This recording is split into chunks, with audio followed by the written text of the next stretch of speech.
সৃষ্টিকর্তা যেই লক্ষ্য নিয়ে এই সুমহান যেই একটি জীবন ব্যবস্থা আমাদেরকে উপহার দিয়েছেন, সেই জীবন ব্যবস্থার পেছনের যে লক্ষ্য উদ্দেশ্য সেটাকে জানা এবং বুঝার নামই হচ্ছে মাকাসিদুশ শরিয়া। তো অতএব মাকাসিদুশ শরিয়ার বিষয়টা যদি আমরা বুঝতে চাই, সর্বপ্রথম আমাদেরকে কোরআনের দিকে ফিরে যেতে হবে। কোরআনে পাক আল্লাহ পাক ইরশাদ করছেন, ওয়ানাজ্জালনা আলাইকাল কিতাবা তিবিয়ানান লিকুল্লি শাই। এই কোরআন আমি নাজিল করেছি এবং এই কোরআনের মধ্যে আমি সমস্ত বিষয়ের সুস্পষ্ট বর্ণনা দিয়েছি।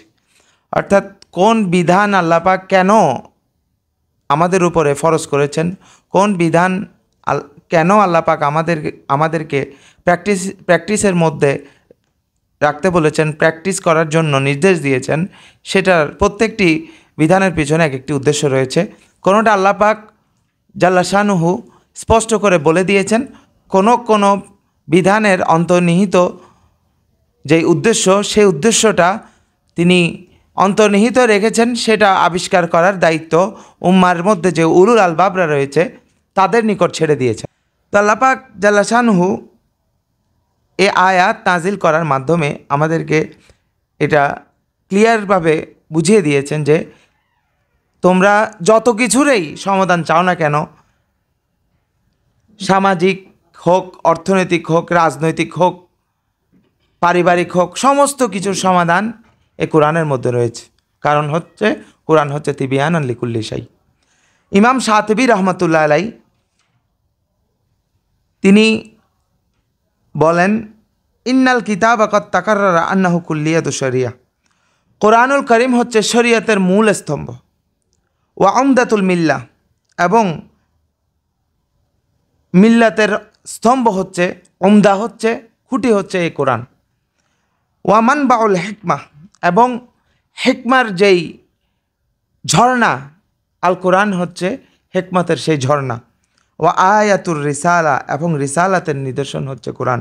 ওয়া নূরুল আবসার ওয়াল বাসায়ের, এবং চর্মচক্ষু এবং অন্তর্চক্ষু, যারা অর্থাৎ যারা শরীয়তের আলেম, বাহ্যিক কোরআন হাদিসের যে বাহ্যিক নলেজ, যেই নলেজগুলো আছে সেগুলো নিয়ে চর্চা করবেন, তাদের জন্য চর্মচক্ষু এবং অন্তর্চক্ষু, যারা বাতেনি অর্থাৎ যারা বাতেনি জ্ঞান নিয়ে চর্চা করেন, যারা সুফি, তাদের সমস্ত স্কলারদের জন্য আলোকবর্তিকা হচ্ছে আল কোরআন। অতএব আমরা যদি আল কোরআনের দিকে ফিরে যাই, তাহলে আমরা সব কিছুর সমাধান আমরা এখানের মধ্যে আমরা খুঁজে পাব। পবিত্র কোরআনে আল্লাহ পাক মাকাসিদুশ শরিয়ার অনেক জায়গায় মাকাসিদুশ শরিয়ার স্পষ্ট বর্ণনা দিয়েছেন। আল্লাহ পাক বলেছেন, মা ইউরিদুল্লাহু লিয়াজআলা আলাইকুম মিন হারাজ। অর্থাৎ আল্লাহ আমাদেরকে কোনো বিষয় চাপিয়ে দিয়ে, বা আল্লাহ আমাদেরকে কোনো বিষয় বা কোনো প্র্যাকটিস এ কারণেই দিবেন না, এ কারণেই তিনি ওইটা ফরজ করবেন না যাতে করে আমাদের জন্য গণ্ডিটা সংকীর্ণ হয়ে যায়। অর্থাৎ আল্লাহ পাক যে শরিয়াকে আমাদেরকে প্র্যাকটিস করতে বলেছেন, এটা কোনো আমাদেরকে সংকীর্ণ করার জন্য, আমাদের গণ্ডিকে সংকীর্ণ করার জন্য নয়, বরং আমাদের গণ্ডিটাকে আল্লাহ পাক স্প্রেড করে দিয়েছে। এবং তিনি আরও বলেন, ওয়ামা জাআলা আলাইকুম ফিদ্দীনি মিন হারাজ। দিনের বিষয়ে আল্লাহ পাক তোমাদেরকে কষ্ট দিতে চান না। অর্থাৎ আমরা এই দ্বারা বুঝতে পারি যে আল্লাহ পাক যে শরীয়তের যে বিধিবিধান আমাদেরকে দিয়েছেন, এর পেছনের মাকাসিদ হলো উম্মতের জন্য সহজ করা, বরং কঠিন করা নয়। আমরা যদি এবাদতের এবাদতের মাকাসিদ কি সেটার দিকে তাকাই, তাহলে আমরা দেখতে পাই আল্লাহ পাক বলেছেন, ওয়ামা খালাকতুল জিন্না ওয়াল ইনসা ইল্লা লিয়াবুদুন। আমি মানব জাতি এবং জিন জাতিকে সৃষ্টি করেছি এই কারণে, এই মকসদ নিয়ে তারা যেন আমার দিকে ফিরে যায়, অর্থাৎ আমার ইবাদত করে। আমাদেরকে অনর্থক কোনো সৃষ্টি করা হয় নাই। আল্লাহ পাক এও বলেন, ওয়ালাকাদ বাআসনা ফি কুল্লি উম্মাতিন রাসূলান আন ইবুদুল্লাহা ওয়াজতানিবুত তাগুত। তিনি যুগে যুগে আমাদের নিকট রসুল পাঠিয়েছেন, প্রত্যেক জাতির নিকট রসুল পাঠিয়েছেন, যাতে করে আমরা আল্লাহর ইবাদত করতে পারি এবং শয়তানের যে কুমন্ত্রণা, শয়তানের যে অনুসরণ, সেখান থেকে যেন আমরা বিরত থাকতে পারি, যাতে করে আমাদের কাছে কোন পথটা আল্লাহর পথ, কোন পথটা শয়তানের পথ, সেটা যাতে স্পষ্ট হয়ে যায়। সেজন্যই আল্লাহ পাক আমাদের নিকট রসুল পাঠিয়েছেন।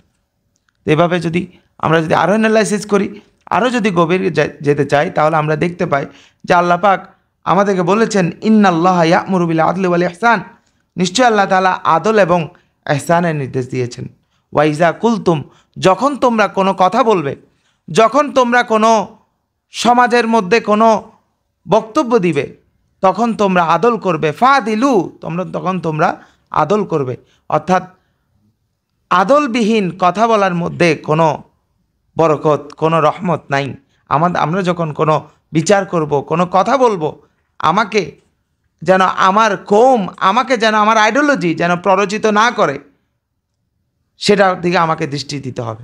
আল্লাহ পাক বলেছেন ওয়ালা ইয়াজরিমান্নাকুম শানাআনু কওমিন আলা আল্লাহ তা'দিলু, অর্থাৎ কোনো সম্প্রদায়ের প্রতি বিদ্বেষ যেন তোমাদেরকে কখনো সুবিচার বর্জনে প্ররোচিত না করে।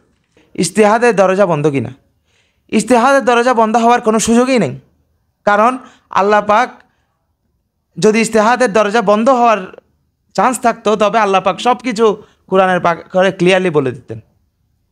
কোনো বিষয় তিনি স্পষ্টভাবে ঘোষণা করে দিয়ে কোনো বিষয়কে তিনি ওটার মাকাসেদকে বর্ণনা করার দায়িত্ব উম্মতের যেই উলুল আলবাবরা রয়েছে, উম্মতের যে জ্ঞানী গুণী মানুষজন রয়েছে, তাদের উপর তিনি ছেড়ে দিতেন না। তিনি সব বিধানকে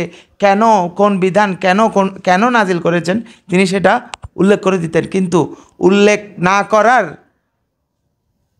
কারণ যদি আমরা অ্যানালাইসিস করি, তাহলে বুঝতে পারি, তাহলে এই প্রশ্নের উত্তর আমরা সেখান থেকেই পাই যে ইজতিহাদের দরজা বন্ধ নয়, কিয়ামত পর্যন্ত আল্লাহ পাক ইজতিহাদের দরজা ওপেন রেখেছেন।